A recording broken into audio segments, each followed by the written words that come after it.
మేమేది వింటిమో, కన్నులారా ఏది చూచితిమో, ఏది నిదానించి కనుగొంటిమో, మా చేతులు దేనిని తాకి చూసెనో అది మీకు తెలియచేయుచున్నాము అని ఉన్నది ఉన్నట్టుగా క్రీస్తును గూర్చిన సత్యాన్ని ప్రకటించారు ఆదిమ అపోస్తలులు.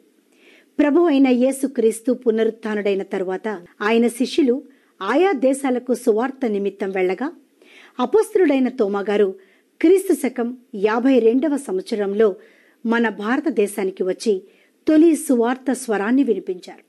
పరిశుద్ధుడైన తోమాగారు మన దేశంలో అడుగిడిన ఆ సందర్భాన్ని గుర్తు చేసుకుంటూ భారత క్రైస్తవులు ప్రతి సంవత్సరం జూలై 3వ తేదీన ఇండియన్ క్రిస్టియన్స్ డేగా జరుపుకుంటున్నారు. పరిశుద్ధుడైన తోమాగారు కేరళ రాష్ట్రంలోని మలబార్ సముద్ర తీరమందున్న గిరంగనూర్ అనే ప్రాంతానికి చేరుకొని అనేక ప్రాంతాల్లో క్రీస్తు ప్రేమను ప్రకటించారు. ఆయన బోధనలకు అనేక మంది ఆకర్షితులై క్రీస్తును తమ సొంత రక్షకునిగా అంగీకరించారు. మరికొందరు ప్రతిఘటించారు. పరిశుద్ధుడైన తోమాగారు సువార్త పరిచర్య చేస్తున్న సందర్భంగా పలుమారులు స్థానిక ప్రజల నుండి వ్యతిరేకతలను, ఎన్నో హింసలను ఎదుర్కొన్నారు. పరిశుద్ధ తోమాగారి సేవా ఫలితంగా తొలి దినాల్లో కేరళ మలబార్ తీరంలో 7 సంఘాలు స్థాపించబడ్డాయి. ఆ తరువాత అపోస్తలులు తోమాగారు మద్రాసు చేరుకొని విస్తృతమైన సువార్త పరిచర్య చేశారు. తోమాగారి సువార్తను వ్యతిరేకించిన మతోన్మాదులు ఆయనను తీవ్రమైన హింసలకు గురిచేశారు. క్రీస్తు సువార్త వెలుగు భారతావనిలో ప్రకాశింపచేయటానికి రక్తం కారునంతగా హింసించబడ్డారు అపోస్తలుడైన తోమా. చివరకు క్రీస్తు శకం 72లో కొందరు దుండగులు పరిశుద్ధ తోమాగారిని బళ్ళెముతో పొడిచి చంపారు. ఈ విధంగా పరిశుద్ధుడైన తోమాగారు మన దేశంలో తొలి హతసాక్షి అయ్యారు. తన శిష్యుల్లో నుండి ఒకరిని మన దేశానికి పంపుటను బట్టి దేవుడు మన దేశాన్ని ఎంత ప్రేమించారో మనకు తెలుస్తుంది. పరిశుద్ధుడైన తోమా త్యాగాన్ని మననం చేసుకుంటూ మన భారతదేశపు పురోభివృద్ధికి మనమందరం మరోసారి పునరంకితులమవుదాం.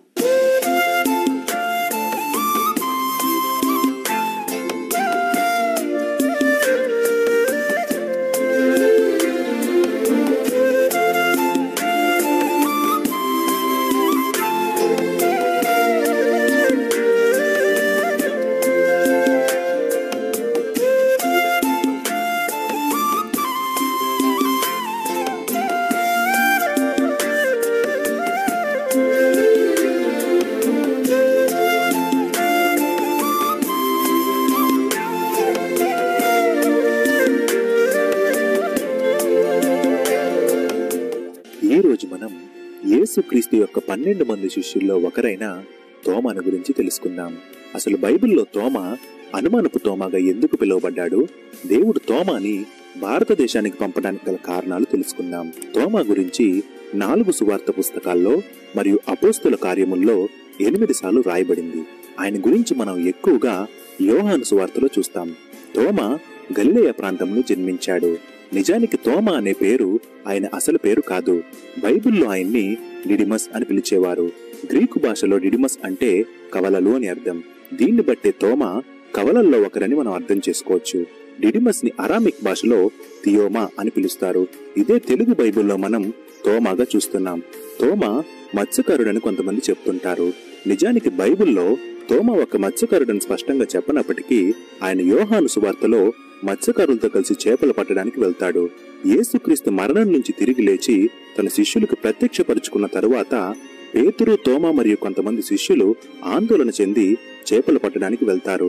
దీన్ని ఆధారం చేసుకునే కొంతమంది ఆయన్ని మత్స్యకారుడని చెప్తుంటారు. యేసుక్రీస్తుకి అత్యంత దగ్గరున్న మనుషుల్లో తోమా ఒకడు. ఆయన యేసుక్రీస్తు చేసిన అనేకమైన అద్భుతాలని మరియు ఆయన బోధనలు వింటూ 3 సంవత్సరాలు యేసుక్రీస్తు వెంట ఉంటాడు. తోమా భవిష్యత్తులో జరిగే యేసుక్రీస్తు యొక్క పునరుద్ధానం గురించి ముందుగానే తెలుసుకున్నప్పటికీ యేసుక్రీస్తు పునరుద్ధానుడైన విషయాన్ని తన కళ్ళతో స్వయంగా చూసేంత వరకు నమ్మలేదు.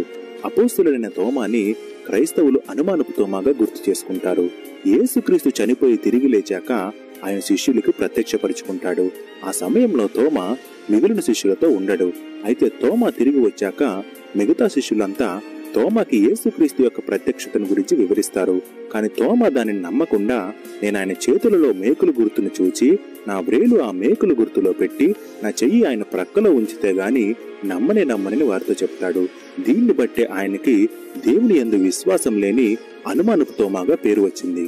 కానీ మనం గమనించినట్లయితే వాస్తవానికి యేసుక్రీస్తు మరణం నుంచి పునరుద్ధానుడైన విషయాన్ని గురించి మిగతా శిష్యులకు కూడా సందేహం ఉండేది. దీనినే మనం లూకా సువార్త 24వ అధ్యాయంలో చూస్తాం. కానీ అనుకోని విధంగా తోమాకి మాత్రమే అనుమానం ఉన్నట్లుగా యోహాను సువార్తలో రాయబడింది. తోమా యేసుక్రీస్తు యొక్క ప్రత్యక్షతని అనుమానించిన 8 రోజుల తర్వాత శిష్యులందరికీ దేవుడు మరలా ప్రత్యక్షమవుతాడు. ఈసారి తోమా కూడా వారితో ఉంటాడు. యేసుక్రీస్తు వాళ్ళ మధ్యలోకి వచ్చి నీకు సమాధానం కలుగునుగా కాని వారితో చెప్పిన తరువాత తోమాని చూచి, నీ వ్రేలిటి చాచి నా చేతులు చూడుము, నీ చెయ్యి చాచి నా ప్రక్కలో ఉంచి అవిశ్వాసివి కాక విశ్వాసివై ఉండమనెను. ఇక్కడ మనం గమనించినట్లయితే యేసుక్రీస్తు తోమాకి అనుమానమని చెప్పలేదు.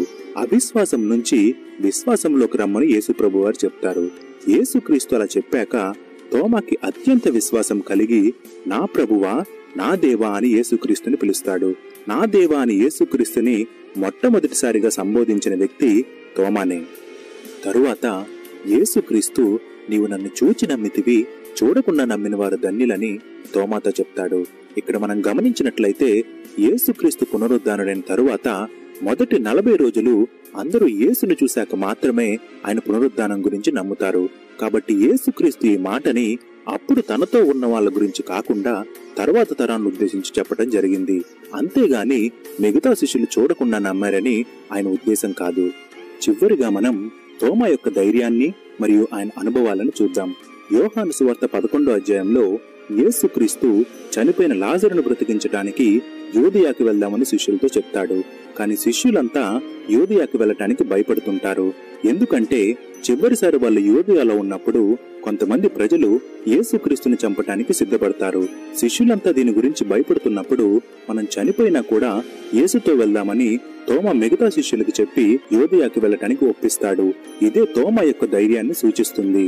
తరువాత యోహాను సువార్త 14వ అధ్యాయంలో తోమా శిష్యులందరికీ ప్రాతినిధ్యం వహిస్తూ తండ్రికి మార్గమేంటో చెప్పమని యేసుక్రీస్తును ఒక ప్రశ్న అడుగుతాడు. దానికి జవాబుగా యేసుక్రీస్తు, నేనే మార్గము సత్యము జీవమై ఉన్నానని తోమాతో చెప్తాడు. దీనిని బట్టి మనం గమనిస్తే తోమా ప్రతి విషయాన్ని స్పష్టంగా నిజాన్ని తెలుసుకునే ప్రయత్నం చేసేవాడని మనకి అర్థమవుతుంది. ఈ ధైర్యం, అనుభవం మరియు ఆయనకు కలిగిన అత్యంత విశ్వాసంతో అనేక దేవుళ్ళను పూజించే భారతీయులకి యేసుక్రీస్తు మాత్రమే ప్రభువుని సువార్త చేయటానికి క్రీస్తు శకం 52లో భారతదేశానికి వస్తాడు. తోమా భారతదేశంలో కేరళకి వచ్చి అనేక మందిని క్రైస్తవులుగా మారుస్తాడు. మొదటిగా 7 సంఘాలను కేరళలో ఏర్పాటు చేస్తాడు.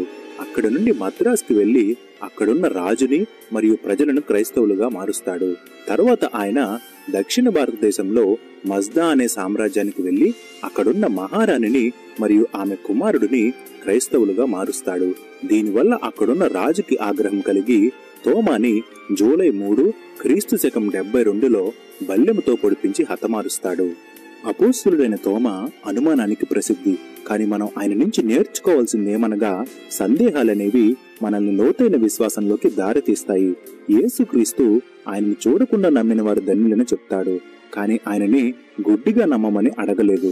పునరుద్ధానం యొక్క సత్యాన్ని పరిశోధించటానికి మరియు మార్గము సత్యము జీవాన్ని అన్వేషించి తెలుసుకోవటానికి మనల్ని ఆహ్వానిస్తున్నాడు.